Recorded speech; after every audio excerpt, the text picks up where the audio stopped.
Assalamualaikum warahmatullahi wabarakatuh.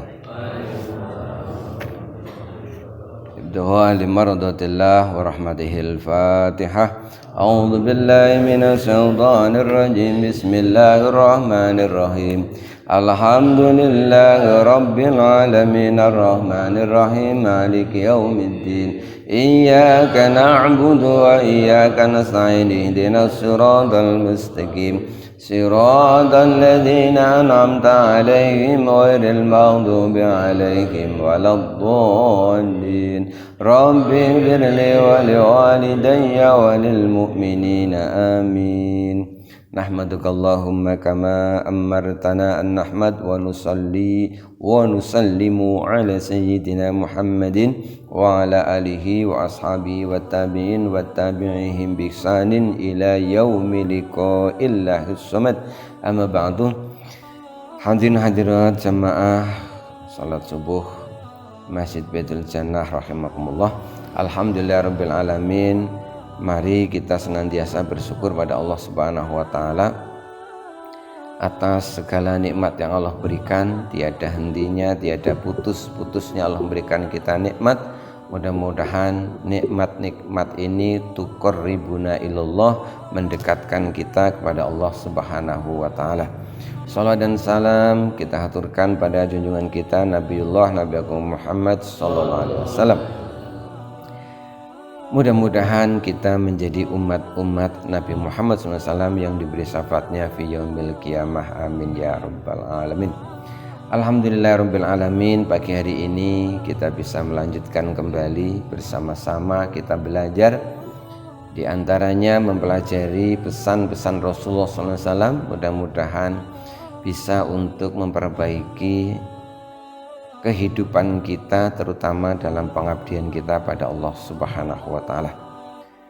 Pada suatu ketika Rasulullah SAW pernah berpesan kepada para sahabat. Qala Nabi sallallahu alaihi wasallam, yattabi'ul mayyita salasatun, maluhu wa ahluhu wa amaluhu, wa yarji'u isnani wa yabqa wahidun, yarji'u ahluhu wa maluhu wa yabqa amaluhu. Kata Rasul, yattabi'ul mayyita salasatun. Ketika ada orang meninggal lalu dia diantarkan jenazahnya ke kuburan, maka ada 3 yattabi'u yang mengikutinya. Apa saja 3 itu? Maluhu, yang pertama yang ikut bersamanya ke pekuburan adalah maluhu, hartanya. Jadi saat kita meninggal besok itu ada sebagian harta kita itu ikut berangkat mengiringi kita ke kuburan. Ada mungkin yang diantar pakai mobil, ada yang diantar pakai keranda dari besi atau dari bajaringan dan sebagainya. Ada yang diantar dengan ditutupi jarit dan lain sebagainya.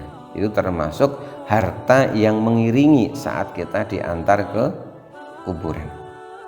Wa ahluhu, yang kedua yang ikut mengiringi, ikut ngantar adalah ahluhu, keluarga-keluarga, teman, sahabat dan sebagainya, ikut mengantar ke sana. Yang ketiga yang ikut ngantar juga wa amaluhu, amal perbuatan kita. Jadi amal perbuatan kita ikut mengiringi ketika kita diantarkan ke kuburan. Fayarji'u isnani wa yabqa wahidun. Tetapi ingat bahwa fayarji'u isnani, yang 2 itu nganter lalu balik lagi. Wa yabqa wahidun, hanya tinggal 1 saja yang tidak balik tapi ikut menemani. Yarji'u ahluhu wa maluhu, akan kembali tidak ikut menemani di kuburan. Siapa itu? Ahluhu wa maluhu, ya keluarganya, ya hartanya. Mobil yang tadi dipakai buat ngantar tetap di kuburan balik. Jarit-jarit yang dipakai ikut dikubur dibawa pulang. Wa ahluhu, dan juga keluarganya yang mengantarkan, yang tadi ikut terisak menangis, mereka juga akhirnya kembali. Jadi dua itu, keluarga dan harta itu nggak ada yang setia sampai mau menemani di dalam kubur. Satu-satunya yang setia wayabqa amaluhu, yang setia adalah amal perbuatan. Apa maksud hadis Nabi ini?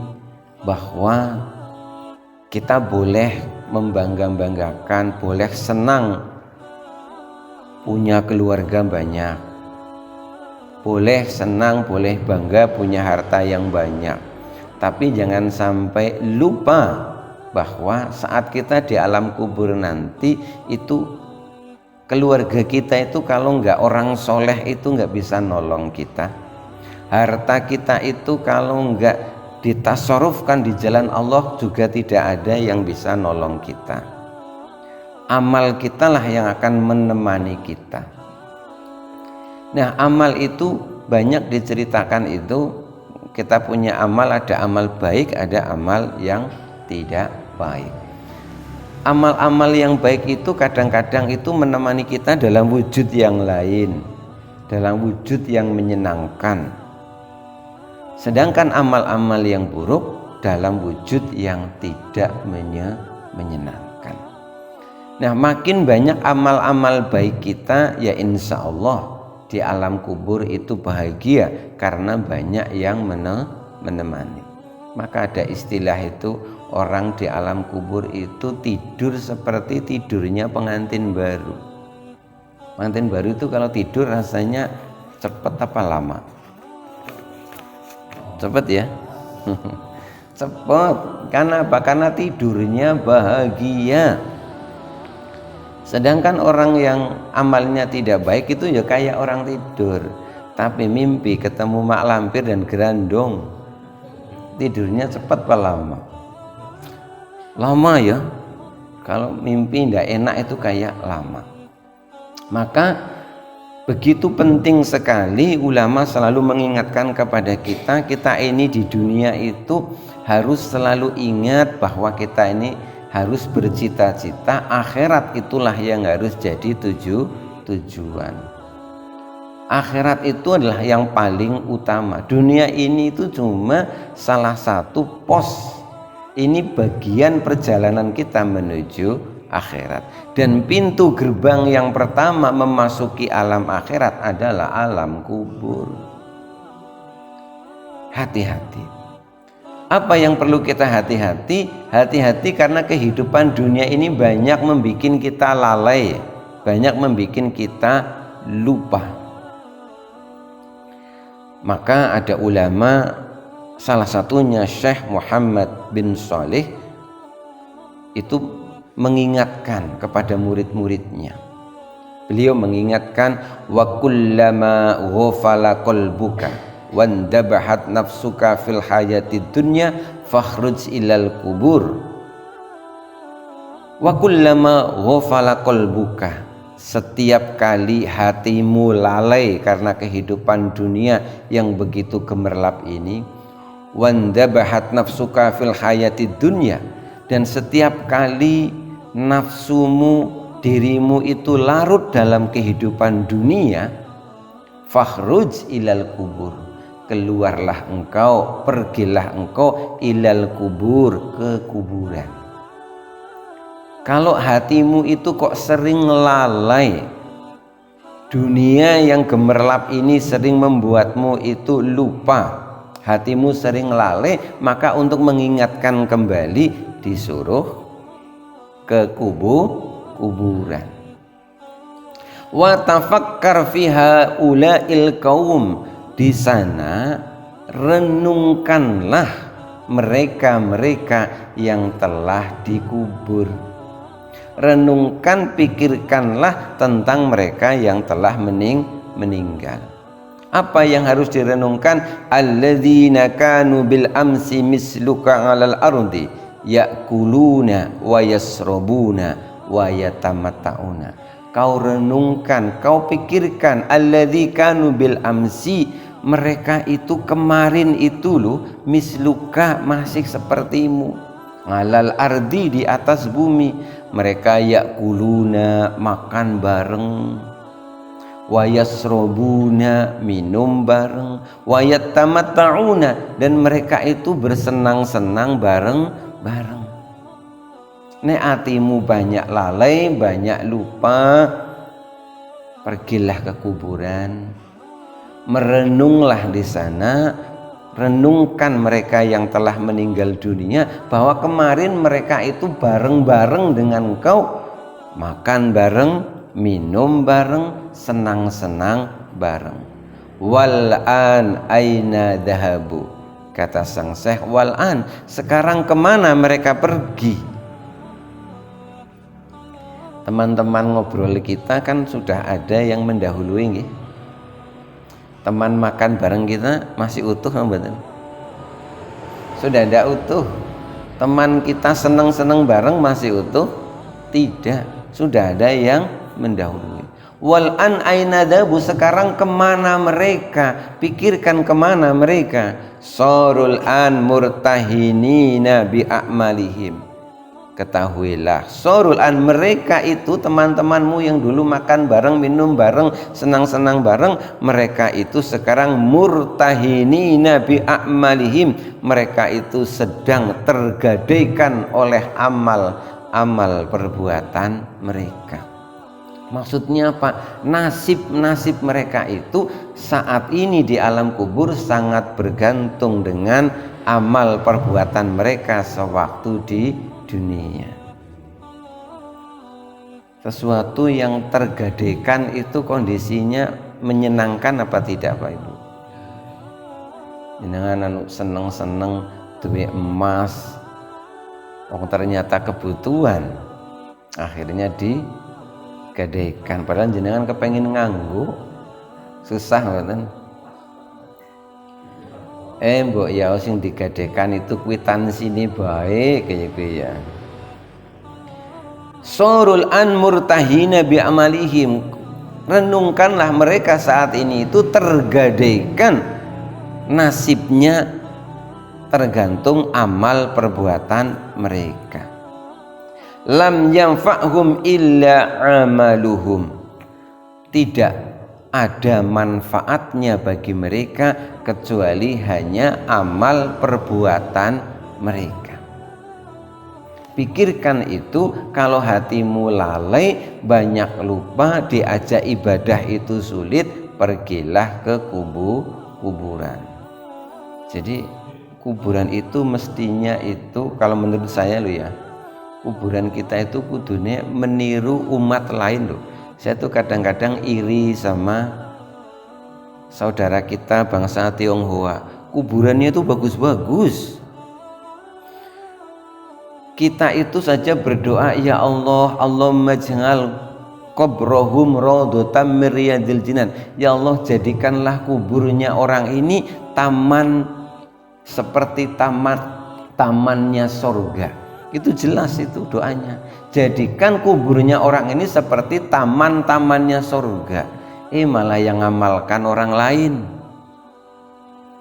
Di kuburannya saudara kita bangsa Tionghoa itu indah-indah. Kuburannya satu, ada halamannya luas, ada banyak bunga-bunganya, lalu ada padang rumputnya, sehingga kalau keluarganya datang itu seperti kayak ada karpetnya kayak begini. Itu bagus sekali. Sedangkan kuburan kita itu serem-serem. Orang mau datang ke kuburan itu serem, sudah takut duluan.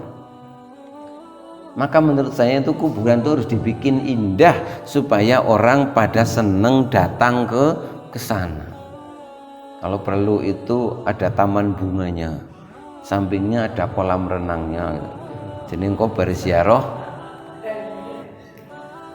ya enggak segitunya, tapi yang jelas itu kuburan itu jangan dibikin serem. Kenapa? Supaya banyak orang itu pada ingin datang ke sana. Untuk apa? Untuk merenungkan ini, renungkan, pikirkan. Mereka yang ada di alam kubur dulu mereka bersamamu, sekarang mereka sudah tidak bersamamu. Salah satu di antara manfaat kita sering berziarah kubur adalah tadzkiratul maut, banyak mengingat akan kematian. Kematian itu adalah sesuatu yang akan memutus, menghilangkan segala kenikmatan dunia. Pergilah ke sana, wa tafakkar fi haula'il qaum, pikirkan mereka. Kenapa? Karena kita juga nanti akan menyusul ke sana.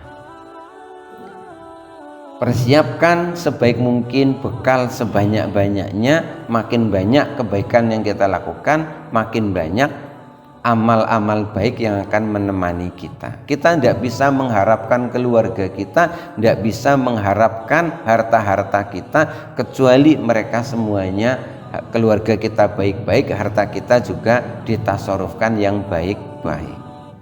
Maaf, keluarga kita saat kita meninggal itu menangis. Untuk beberapa saat mereka enggak menyalakan TV ini dimatikan. Untuk beberapa saat ora HP-an mungkin, ora game-giman, tapi hanya berapa lama? Setelah 1, 2, 3 hari, biasa maning, HP-an, game-giman dan sebagainya. Na'udzubillah. Keluarga kita nggak bisa diharapkan seperti itu. Malah nyuwun sewu, ada seorang suami yang istrinya meninggal, sambil dia mengantarkan jenazah istrinya ke kuburan, mata yang kanan menangis, mata kiri melirik ke sana kemari. Siapa ini yang akan menggantikan istri saya? Mata kanannya menangis, mata kirinya melirik yang pada ikut syiar. Na'udzubillahi min dzalik. Jadi semuanya, tiga-tiganya mengiringi kita ke alam kubur, tapi hanya satu yang akan menemani kita, yaitu amal perbuatan kita.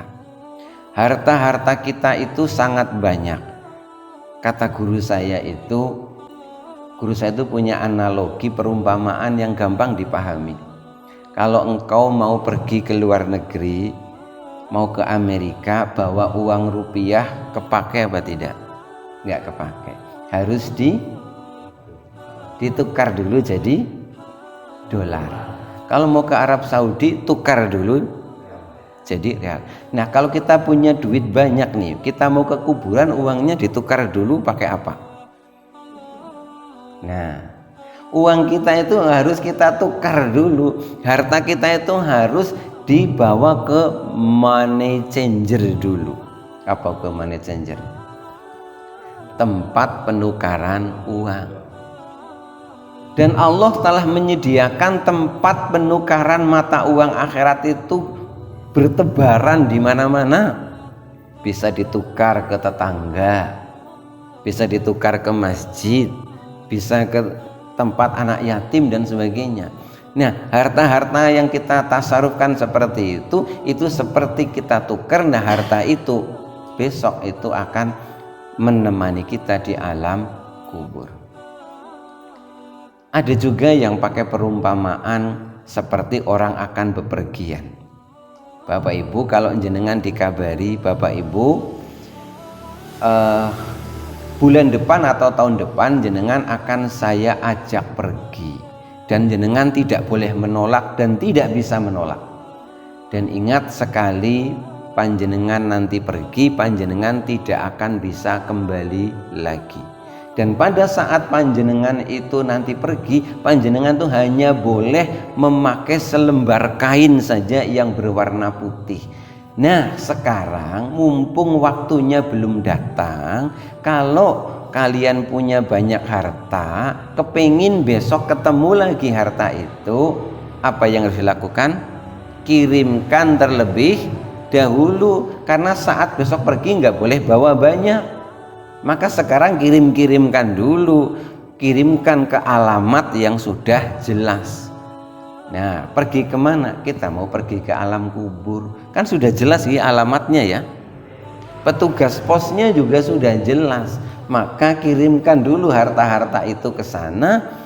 Kenapa? Karena ketika besok kita pergi, kita nggak boleh membawa. Ya sudah, jadilah orang pinter, kirimkan terlebih dahulu. Kulkase kirimkan yang kuburan. Terus apa lagi?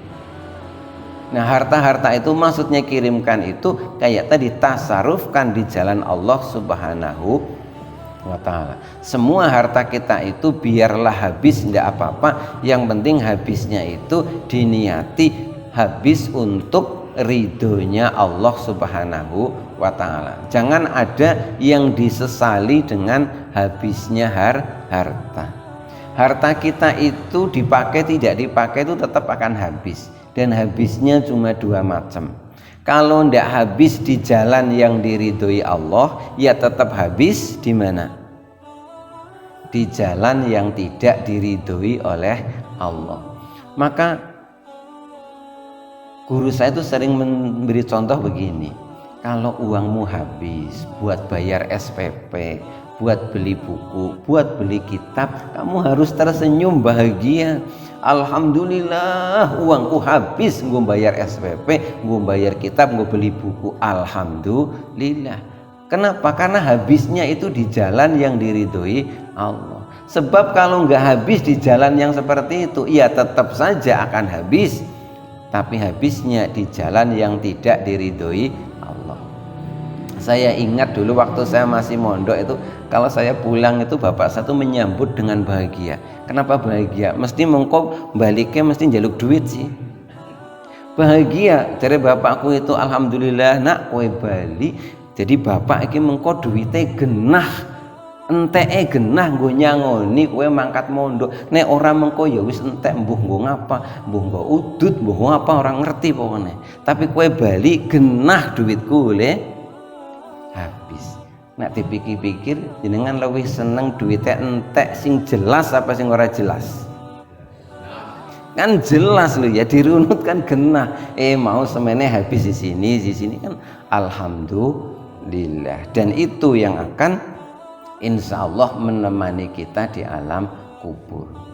Pokoknya jangan pernah menyesali kalau kita itu rizki kita apapun, mungkin kesehatan, waktu, tenaga, uang dan sebagainya, keluar untuk jalan kebaikan, karena itu tidak sia-sia. Mudah-mudahan kita semuanya istiqomah dalam kebaikan, istiqomah dalam amal soleh, sehingga saat kita dipanggil menghadap Allah Subhanahu wa ta'ala, kita punya banyak teman-teman yang akan menghibur kita di alam kubur. Demikian, mudah-mudahan ada manfaatnya. Kurang lebihnya mohon maaf. Bila taufik wal hidayah war ridho wal inayah. Wassalamualaikum warahmatullahi wabarakatuh.